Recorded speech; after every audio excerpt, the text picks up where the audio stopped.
Welcome to my crib. Yo, I gotta keep this on.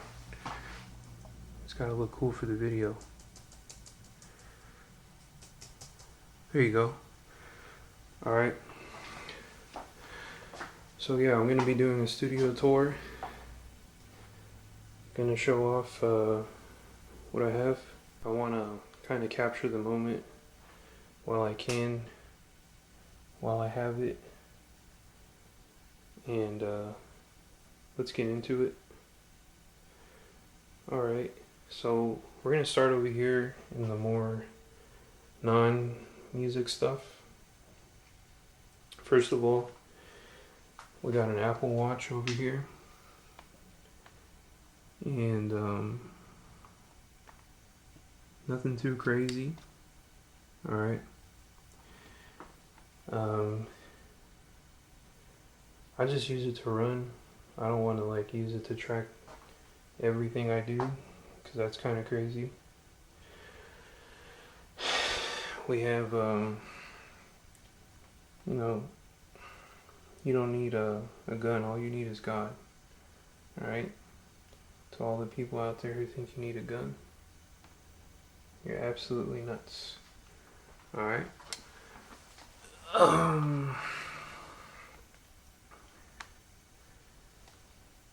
And we got the first music item in the studio, a guitar. It's a Ibanez guitar, super nice. And I have a history of playing video games, and I feel like video games are art, and they inspire me, even some of the music that I've heard in them. So I definitely try and find some inspiration through video games. And if you know what some of these are, then you know. That's pretty cool. And CDs, I have a comment about CDs.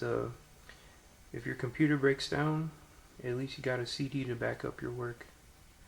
Some extra vinyl records that I'm not really into too much. Alright. A printer. You gotta have a printer. Canon printer. Over here in this section, it's kind of like storage. I'm gonna have a seat. So, gotta have a Windows computer. I don't care how much you like Mac. There's a lot of programs that just use Windows, and if you can't use those programs, you're out of luck. Again, more CDs.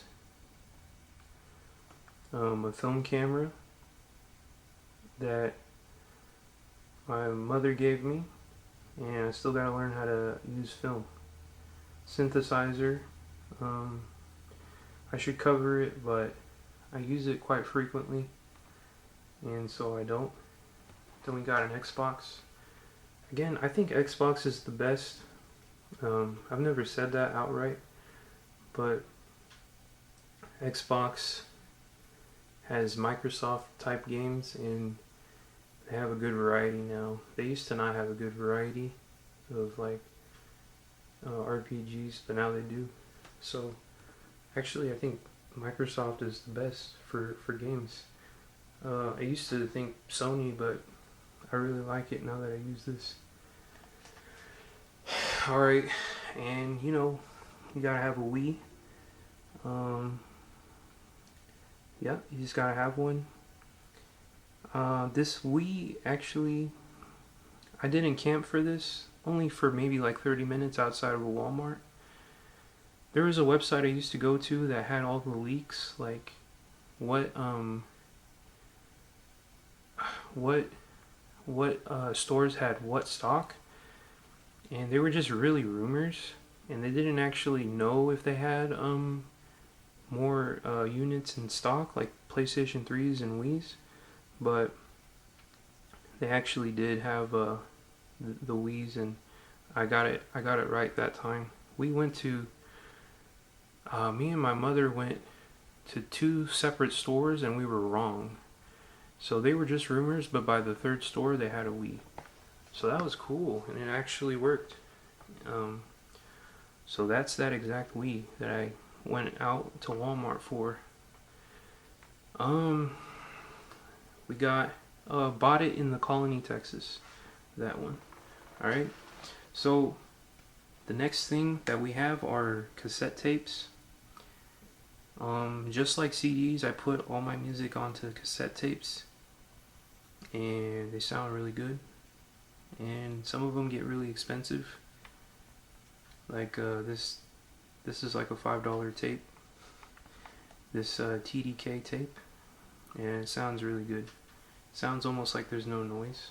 We got a synthesizer right there, an Electribe. Got a couple Mac computers because old cameras use the old FireWire. Wires are some of the most annoying thing in music. Are one of the most annoying things in music, and that's where I store all my wires. Everything that you see in this room, I actively use it. Other than like these games over here, pretty much from this point on, I use everything. So you can imagine how annoying it is to go through all these cables, because I actually go through them and use them and find certain cables that I need. The whole bin is filled with cables. And then have a little mini DV camera right there. I keep it in good condition because it's one of the later models of mini DV, and it's super small, as you can see. Got a little Bose drum machine there that I sample frequently. Picture of Chicago, some DS games, and a PSP right there, PSP 2000. Yeah, and silver, and a little drum machine right here.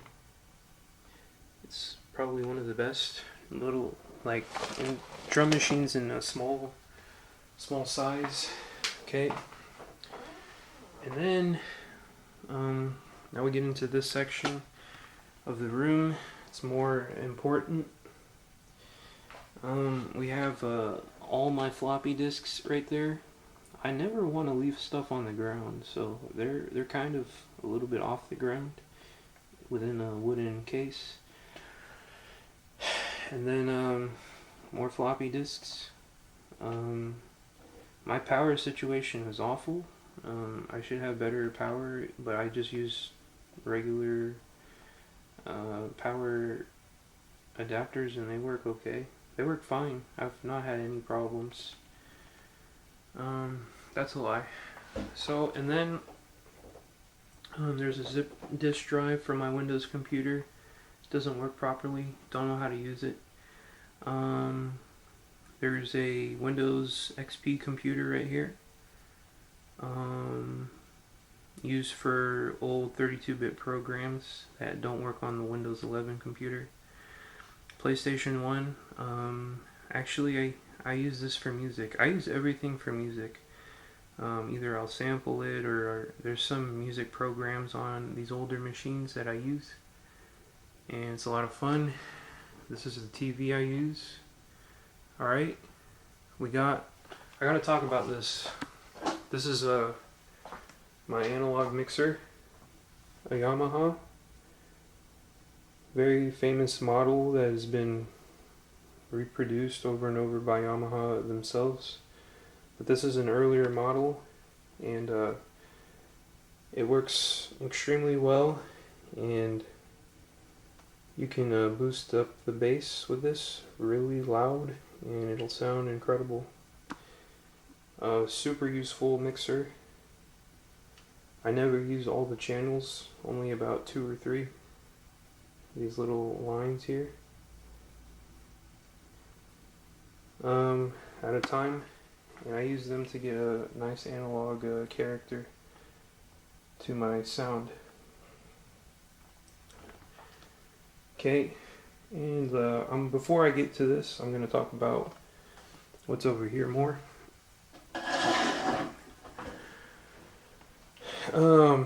So I think cassettes probably one of the best things you can record your music on, and I do it, and I record my music onto cassette.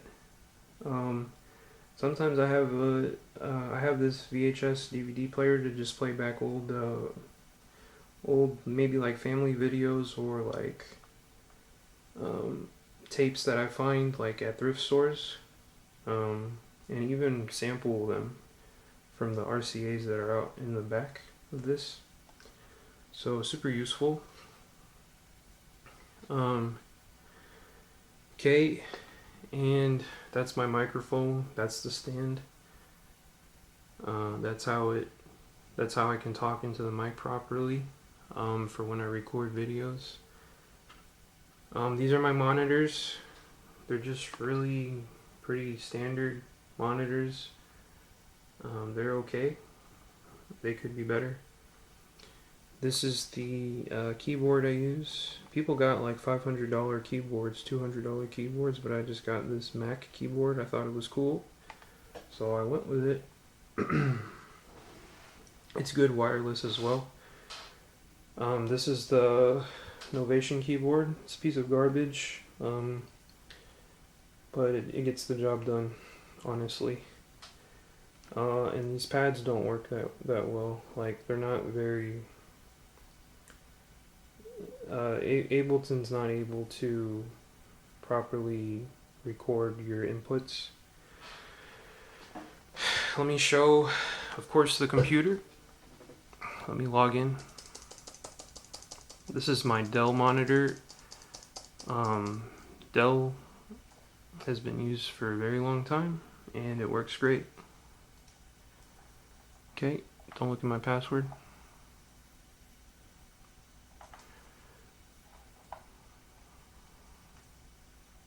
Okay. Don't listen to my password either, how I typed it on the keyboard. Alright. So, this is my choice of what I use to record. It's Ableton. Can't really see it. Ableton, there it is. This is where all my music gets recorded into. Ableton 11. Intro.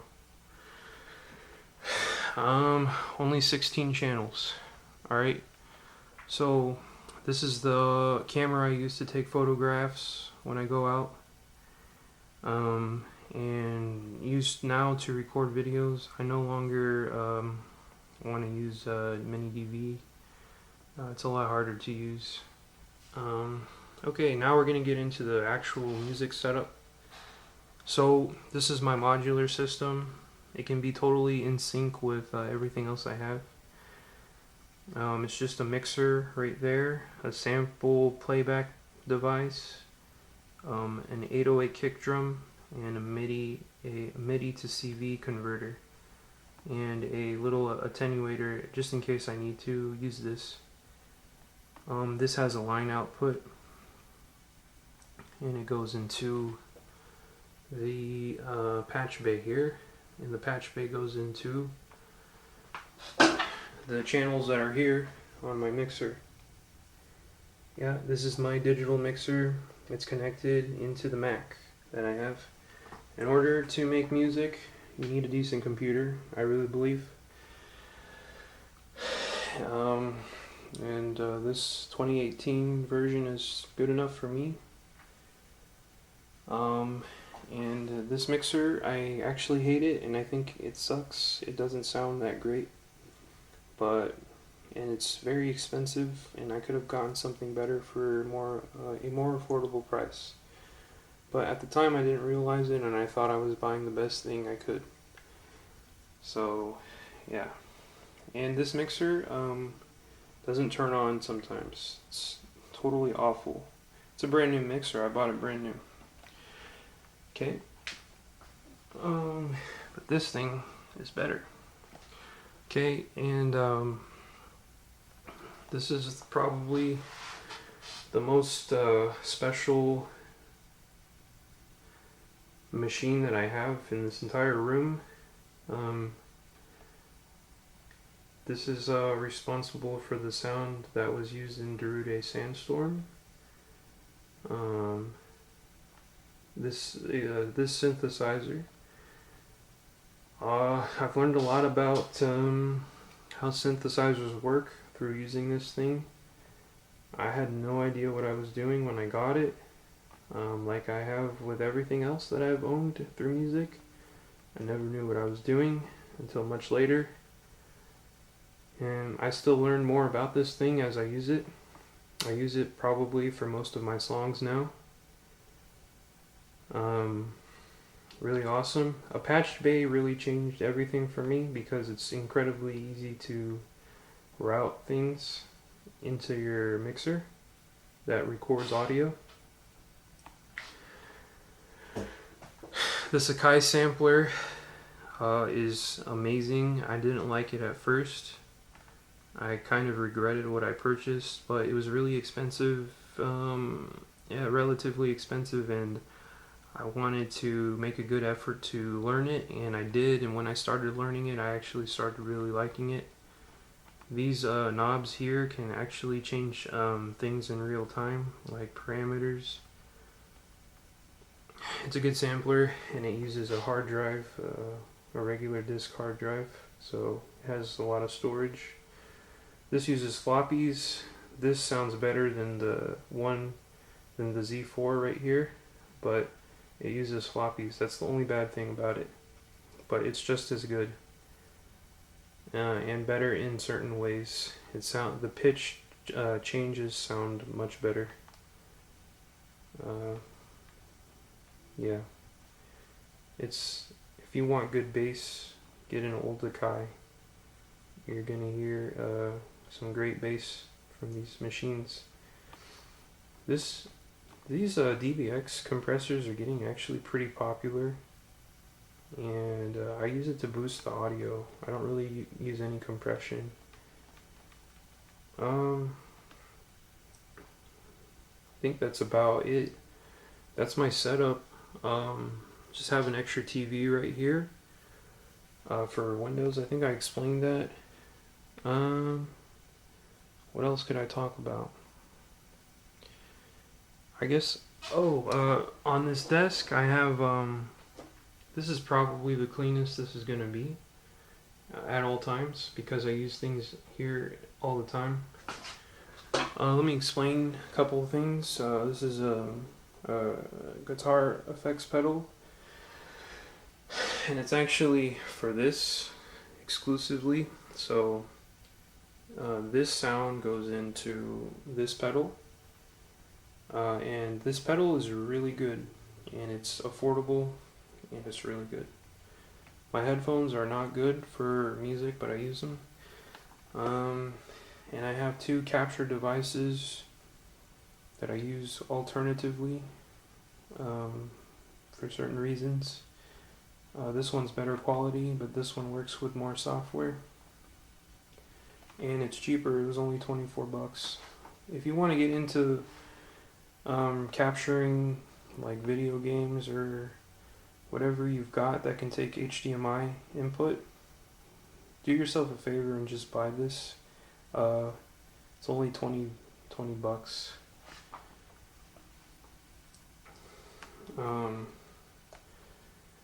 Yeah, that's pretty much it.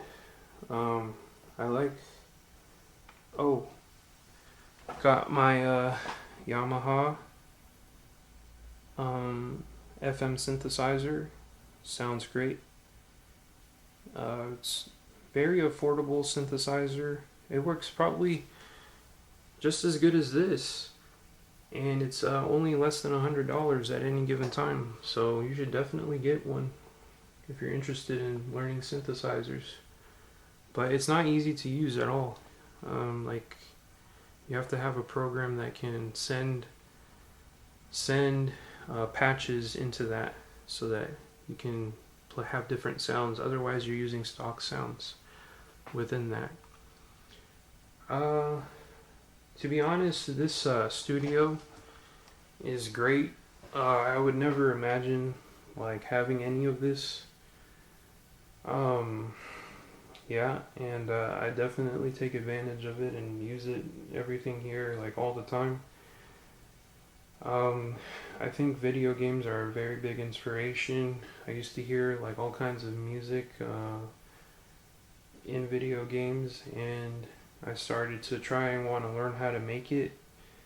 And I started on a Nintendo Switch and got a little bit better and better as time went on.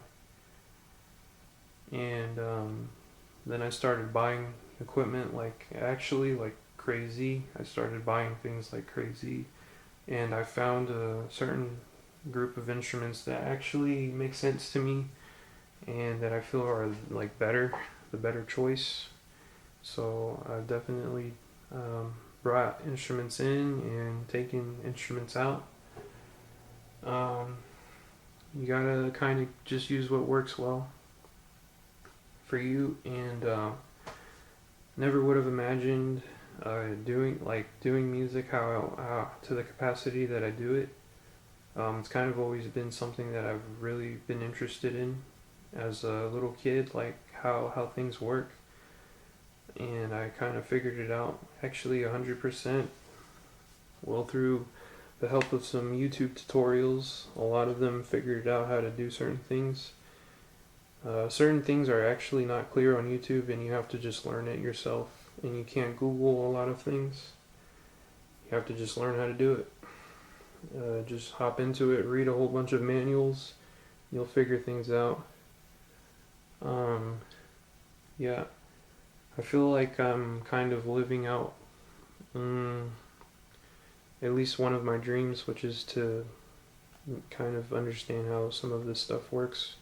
I told one of my friends that I could spend hours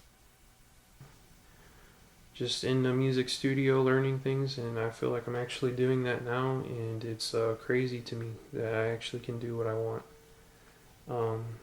Not everything lasts forever, and you never know what can happen, and you gotta just kind of go for whatever you want to go for while you can.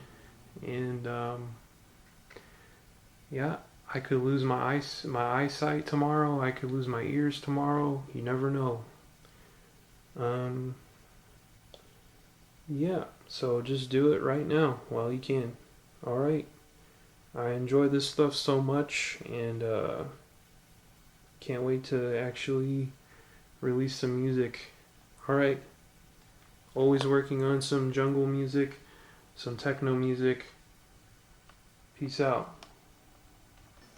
Alright, one more thing I wanted to share is my piano, which is in a different room, and I will sometimes sample this, record this, learn piano. It really helps to learn music, classical music. It's made me a better music producer, and I can play this stuff, sort of. And then just over here actually is another cassette player used to capture some vinyl records at times, and then I can take it over to my room and sample it in the other cassette player into one of my samplers. So this vinyl definitely gets used in some of my tracks, and I definitely listen to music on vinyl, so just another part to my setup. Here's a quick demonstration of something I'm working on. Okay, here you go.